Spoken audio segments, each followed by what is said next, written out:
This podcast is brought to you by Reynolds and Reynolds, the industry leader in automotive technology. Learn how inadequate data may be impacting your used vehicle department at rayray.com/used cars. That's REYREY.com/used cars. Want to dive deeper into the topics you hear about on Daily Drive? We're offering listeners a special offer, 20% off a 1-year Automotive News digital subscription. That gets you access to all of our news, information, and analysis made for automotive industry leaders like you. Go to autonews.com/Daily Drive promo to redeem. Welcome to Daily Drive for Tuesday, December 26, 2023. I'm Jamie Butters, Executive Editor of Automotive News in Detroit. And I'm Kelman Walker in Las Vegas. Today on the show, we continue our series of year-end conversations with a look at another big year for Tesla, which sparked an EV price war. They really set the pace and everybody's had to follow them, cut prices, lease deal, promotions. You know, Tesla saw the writing on the wall and they're kind of keeping up. Jamie talks with Laurence Iliff, reporter covering Tesla in Silicon Valley for Automotive News. Lonnie Iliff, welcome back to Daily Drive. It's great to be here. So, we track Tesla, we track the EV sales, you track the EV sales and new vehicle registrations for us each month. And, Tesla has maybe lost some ground as more competitors have come in, but really growing fast and really putting a lot of pressure on the incumbent automakers with their steady price cuts over the past year or so. What's been the strategy there and how's it played out? Yeah, it's interesting because, at the beginning of the year, January, mid-January, they just slashed prices. And, Elon Musk said, we look at real-time data every week. I get a report and I know how many cars we're making, how many cars we're selling. And, they worked. I just saw a report from Cox that said that the average price cut on the Y and the 3 over the last 12 months is $16,600 plus they newly qualify for the $7,500 tax cut. Plus, they have lease deals and they have inventory cars that are cheaper than if you custom build them. And they saw the writing on the wall that the market was going to slow down, that they had to push down from luxury into a more mainstream segment. These cars, if you're able to do all the math and get everything, they're $40,000 cars, $30,000 cars for the sedan. And that's a good deal. And I think that they put so much pressure on, Ford and these other brands because Tesla said we're not going to lose market share or not lose too much market share. They're about 56% according to our latest data. And, they really set the pace and everybody's had to follow them, cut prices, lease deal, promotions. That same Cox report said that incentives on EVs are about 10% versus 5% for non-EVs. So, Tesla saw the writing on the wall and they're kind of keeping up. Although I would note just lastly that in October, their registration gain for the month of October was only 6.9%. So they're also slowing down. Mm-hmm. Well, part of that, they've had the same 4 models available for sale for a while now, but now they're finally long-awaited 5th model, the Cybertruck. Lots of excitement, a lot of hype around that. I saw one in a showroom in New York and everybody who walked by had to stop and gawk at it. Yeah, I follow social media and I'm here in California where we're used to Tesla. We're used to the craziness of all that. And I see people say, oh, it looks like a garbage truck. It looks like an armored personnel carrier. And that's the point. It's supposed to look like something weird. It's supposed to look like something industrial. It's supposed to look like something out of a sci-fi movie. And it really is crazy and wild. And, we have a story coming out on all the technology in it. So it's not just a weird stainless steel pickup truck that most of America is going to find atrocious. It has, 48 volt electrical architecture. It has rear wheel steering and has steer by wire. Not all those are completely new to the industry, but they're new in the sense that Tesla's going all in on all these technologies. It's not just a model here or a model there. We're kind of checking it out. They've really made a decision. And so I think it's interesting that they're building the Cybertruck before the $25,000 EV or whatever. I think that's also them looking at the writing on the wall and saying, maybe the $25,000 car or whatever, 30,000, whatever it ends up being, is better for 2025 or 2026. And now we're going to have this, the top ones are like $120,000 for the Founders Edition that they're delivering right now. So they're delivering the $125,000 Founders Edition with 3 motors and $100,000 Founders Edition with 2 motors. And one thing I find really interesting about the Cybertruck debate is Ford just announced that they're cutting F-150 Lightning production from $150,000 a year to $75,000 a year, which brings up the possibility that the Cybertruck outsells the Ford F-150 Lightning next year if they can make enough of them. So I think that if you roll your eyes at the Cybertruck, you might be missing the point. Yeah, I think you're exactly right. They've been clear. It's not trying to be like every other truck. And in fact, if it flops, Elon Musk has said, we can just turn around and make it look like all the other trucks. No big deal. But, why not try something different and really stand out, find those customers who aren't even in the pickup market right now? And it's interesting. It's not like official or anything, but if you look at what some people imagine the $25,000, $30,000 car, it might have those angular designs and stuff of the Cybertruck. It might have all that technology. So this isn't just like, I'm going to do this weird thing. It's going to flop. I'm going to lose a lot of money. There's a strategy here of doing a halo vehicle, something really cool, wild. It's going to sell. It's just going to sell for 2 or 3 years or whatever. And then that technology is going to find its way into the next vehicle. So in the non-Tesla world of U.S. automaking here in Detroit, of course, there was a lot of emphasis on the UAW talks this year, lengthy, unusual strike strategy against the Detroit Three. Led to record contracts, or maybe it was the macroeconomy that led to the record contracts, but they got record contracts. And now the UAW is going after the other automakers in the U.S., and Tesla has got to be at the top of their list. What's the thinking about the UAW at Tesla, and do they have any chance of organizing these workers? From what I've read and everything, it sounds like it's going to be really hard. And listening to Musk, it sounds like he doesn't want it to happen, right? And he has a lot of levers that he can pull, stock options, just kind of giving people a lot of bonuses and stuff. I mean, Tesla's valuation is equal to like all the other automakers in the world, right? And so there's a lot of things that he can do to keep the UAW out. And especially, obviously, I don't want to go into his politics or anything, but he's becoming very strident, in terms of his views. And he really is he's shown that he's willing to lose money and alienate people to get what he wants, to say what he wants. And so my gut feeling is that it's going to be a really difficult struggle. And I know that the UAW is on kind of a sugar high here, with the way things went, and, good for them, right? But they do have an incredibly long history of corruption. They have a lot of internal problems. And I'm not sure one guy is going to fix that and make like everybody else in the industry, including, Tesla, say, well, maybe we should do this. I don't think that. I think it's possible, but it's going to be really, really hard. Coming up, more about Tesla's year in 2023, and Jamie and Lonnie talk about other EV startups, including Lucid and Rivian. That's next on Daily Drive. The auto industry's shift to carbon neutrality is here and it's accelerating. But is it enough? This is a moral imperative, an economic imperative, a moment of peril, but also a moment of extraordinary possibilities. No more hesitancy, no more excuses, no more waiting for the others to move first. There is simply no more time for that.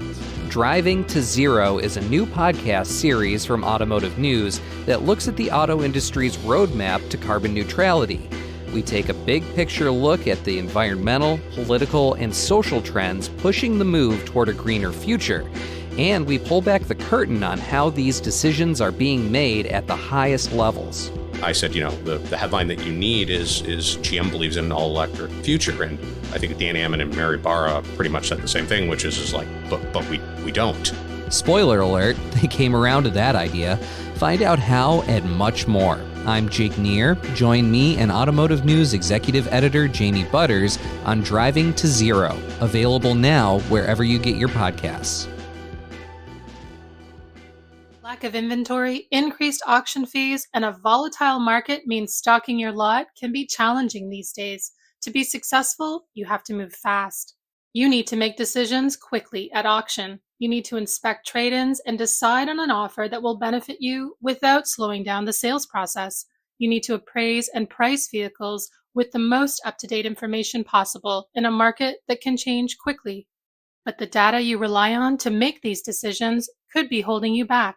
How often do you find yourself manually filtering through comps because there are outliers that don't match the vehicle you're appraising?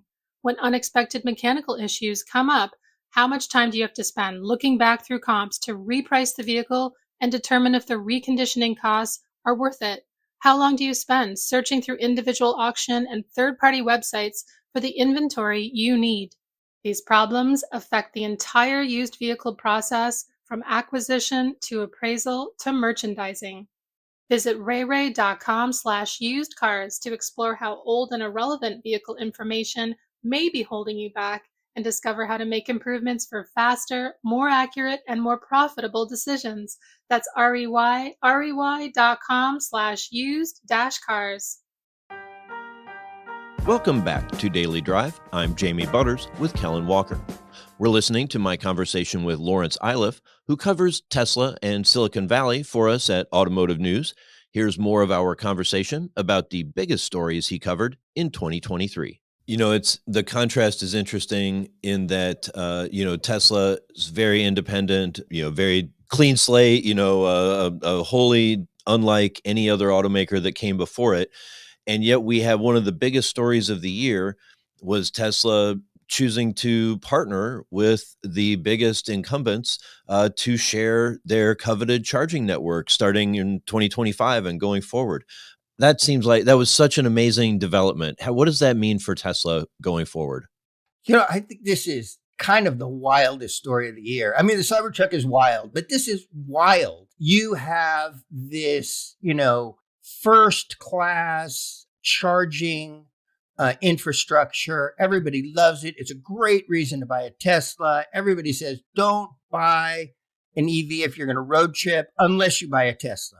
And I've talked to people, oh yeah, I road trip with my Tesla, but we also have another EV and we really can't road trip it. It's too much. And so they had to open up some of the superchargers, a small number, in order to get the subsidies from the government, right? To build chargers and get a portion of that. But they just volunteered to open up the majority of their superchargers to everybody else and give away this thing. I mean, I know that there are people who think it's brilliant, and Wall Street says it's going to be, $3 billion asset or something in the future. It's going to be the fueling station of America and all this type of thing. But it's also going to mean that, you can go out and buy a Ford or a Hyundai or whatever you want, and you're going to have that charging infrastructure. It's really giving up a big piece of the Tesla moat. And, I don't know why he's doing it. He says there's a good theory out there that says that more EVs means more Tesla EVs, right? Make everybody want an EV, make EVs easy, make them normalize EVs, and then we'll get our share. So, maybe that's it.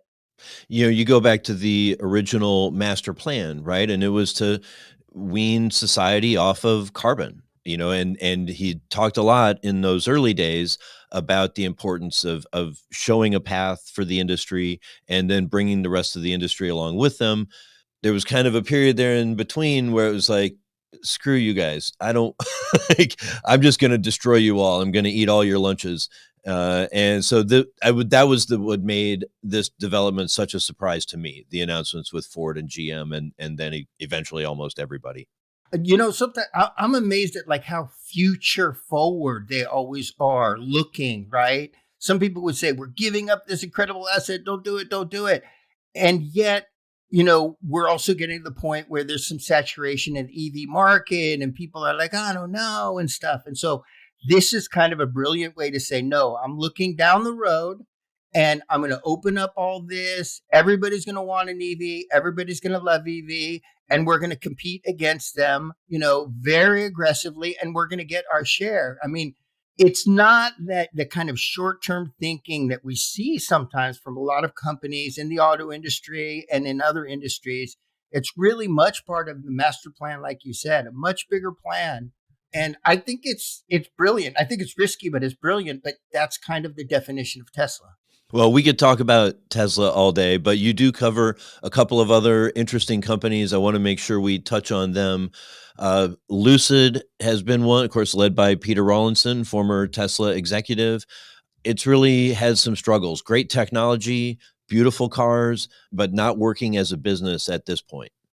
Yeah, I remember speaking with Peter Rawlinson, before the cars came out and everything. And I said, really, a sedan, a big sedan? Does anybody drive a big sedan? I'm not sure on my block there is a big sedan, or in my neighborhood there's a big sedan. And this is California, where people love, sedans, and they love EVs. And I think that, this is an idea that they had a long time ago. And I think, they're not the only company that was wedded to this concept, and they couldn't fund it, and they couldn't fund it, and they couldn't fund it. And then they funded it. But by that time, the world had changed, right? And so they went ahead with this, and, their sales are down, year over year. And I think they're cutting prices, and they have a lot of promotions, and they have great technology. They're looking for other people to partner with. They're partnering with Aston Martin. They say that they're interested in partnering with other people, and they're waiting for the crossover, and they just lost their CFO, right? And I think, just like with some of these other startups, the thing is, how long do they have before they run out of money? And in that time, can they become a bigger automaker? And the Gravity, they just showed it in November in Los Angeles. A lot of excitement around that Gravity crossover. I think they call it an SUV. We at Automotive News would call it a crossover. But that could open up some new markets for them if there are enough high-end buyers. It seems like that's been another really evolution of the EV market. When Tesla first came out with the Model S and later the X, there were a handful of wealthy people who were eager to try the new technology. They could start there, and then Tesla could work their way down. Not sure there's a lot of those high-end buyers still out there just waiting for an EV, whether it's a F-150 Lightning or a Lucid Gravity. I thought it was very interesting that they led with the price, right? That they led with the under $80,000, whatever that means, right?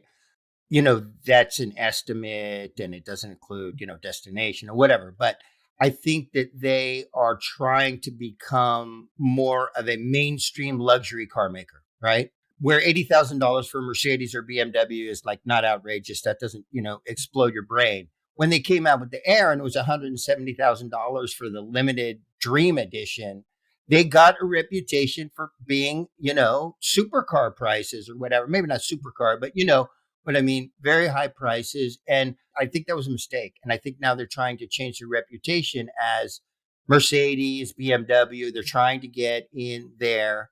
And then eventually, they don't talk about it very much, but they are working on, $40,000, $50,000 cars in the future. Question is, can they get there? Yeah. Okay. And then the last one I want to touch on is Rivian, kind of a company in a different trajectory. They had seemed to really struggle to get out of the blocks, and now they're kind of clicking. Yeah, I think it's really interesting. They couldn't make enough of them. They had a lot of pre-orders. People were waiting. The COVID story, that's not unique to Rivian, but it's hard when you're a startup and you can't generate volume, because then they say, how much money did you spend and how many cars did you make? Oh, you're losing $300,000 a car. That becomes the narrative. Now they're doing a lot better. Those numbers have come down. And what I find interesting is the R1T actually in our, 10-month registration data, it's actually down year on year. So I wonder if, that market for that electric pickup is getting a little saturated. their R1S crossover. That's the success story right now. It's going gangbusters. It's doing very well. And then they have their commercial vans, right, that they make for Amazon. And they opened up that contract. They can make commercial vans for other people. They have some good positives to go with, the cash burn and maybe the R1T pickup, flattening out. But they have like good news going on, whereas Lucid doesn't seem to have too much good news. Or Fisker or VinFast or some of these other brands, they haven't become good news brands yet. And Rivian kind of has. All right. Well, we'll see whose news is good in 2024. We'll be watching your coverage and looking forward to it. Lonnie, thanks so much for joining me again today. Thank you very much. Good to be here. That's Daily Drive for today. I'm Jamie Butters. And I'm Kellen Walker. Thanks to Automotive News coordinating producer Jake Neer for his help on today's podcast. You can get the latest news on Tesla, EV startups, and everything happening in the auto industry at autonews.com. Come back tomorrow for a broader look at the year electric vehicles had in 2023 with Automotive News reporter Hannah Lutz. On the consumer side, I've seen many surveys that say EV consideration is high, like above 50%. It's high. What stops the consumers is at point of sale when they ask the questions like what their daily life would be when they own an EV, and it can be complicated. If you enjoy the podcast, remember to leave a review, and subscribe so you never miss an episode.